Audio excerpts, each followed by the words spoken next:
오늘 뉴스 돋보기는 국회 출입하고 있는 김지영 기자와 정치권 소식 자세히 알아보겠습니다. 어서 오십시오. 김 기자, 일단 윤석열 대통령과 이재명 대표 두 사람 이제 드디어 만날 것 같은데 두 사람이 만나서 어떤 이야기를 할지 이제 조율이 이제 시작이 되는 거죠? 네, 대통령실 한호섭 정무수석과 민주당의 천준호 당대표 비서실장은 이르면 오늘부터 실무 조율을 통해서 의제를 조율할 것으로 정해졌습니다. 예. 지난 금요일 윤석열 대통령이 이재명 대표에게 전격적으로 만남을 제안했고 이후 주말 동안 어떤 의제를 내놓을지 내부 검토를 진행한 것으로 알려집니다. 양측 모두 빈손 회담은 정치적 타격만 줄 수 있기 때문에 회담 주도권을 쥐면서 성과를 낼 수 있는 전략을 세웠을 것으로 보입니다. 네, 방금 말씀하신 것처럼 이 회담 주도권 이야기를 하셨잖아요. 이 여야 내부에서 이 강경한 자신의 좀 목소리가 나오고 있는 상황이죠. 네, 협치의 물꼬를 텄다는 점에서 이 영수회담에 대한 평가는 대체로 긍정적입니다. 하지만 말씀하신 대로 여야 당내에서는 강경론의 그 입장도 감지됩니다.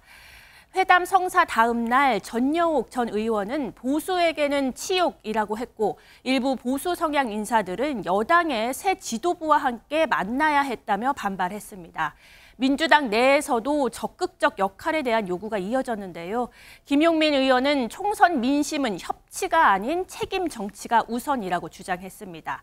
또 친명계를 중심으로 최상병, 이태원 참사 특검법 등 민감한 사안도 논의하면서 전국 주도권을 가져와야 한다는 목소리도 적지 않습니다. 네, 이번 영수회담 저희가 어떻게 진행이 될지 앞으로 좀 더 자세히 전해드리도록 하겠습니다. 여당 소식 한번 짚어보면 지금 지도부가 공백 사태잖아요.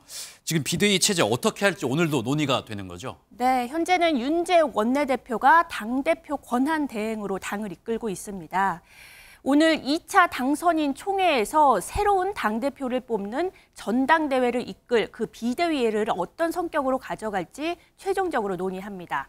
전당대회를 준비하는 수준의 단기 관리형 비대위 또는 당내 체질 개선 전권을 가진 6개월 이상의 혁신형 비대위 이 두 가지 의견으로 갈립니다.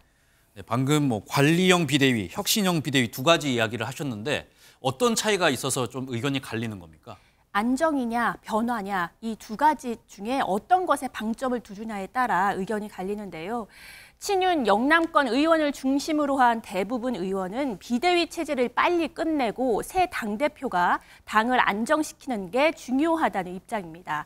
반면 관리형 비대위로 가게 되면 윤재욱 권한대행이 비대위원장을 맡고 다음 달 초 선출되는 새 원내대표가 함께 전당대회를 준비합니다.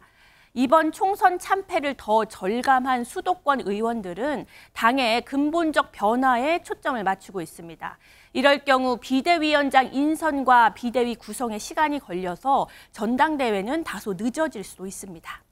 네, 민주당을 살펴보면 국민의힘과는 좀 다르게 어제 대규모 당직 개편이 신속하게 진행이 된 것 같습니다.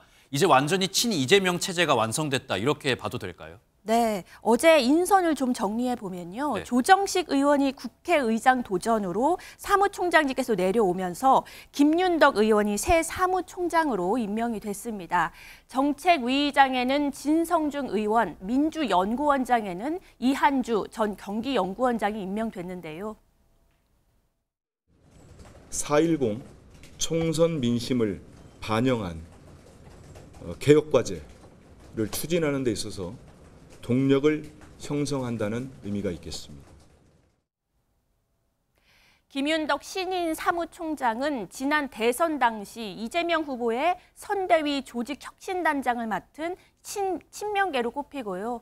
이한주 신임 민주연구원장은 이재명의 브레인으로 불릴 만큼 이 대표에게 정책, 정무적 조언을 해온 인사로 알려져 있습니다. 완전한 친명체제가 구축됐다는 평가가 나오는 이유입니다. 이 대표는 2년 전 당대표 취임 직후 인선에서 친명 일색이라는 비판이 일자 일부 친문계 의원들을 등용하기도 했었습니다. 이번 총선 압승을 발판으로 다시 친명 인사를 대거 등용해 친정체제를 구축했다는 분석입니다. 네, 오늘 말씀 잘 들었습니다. 지금까지 국회팀 김지영 기자였습니다.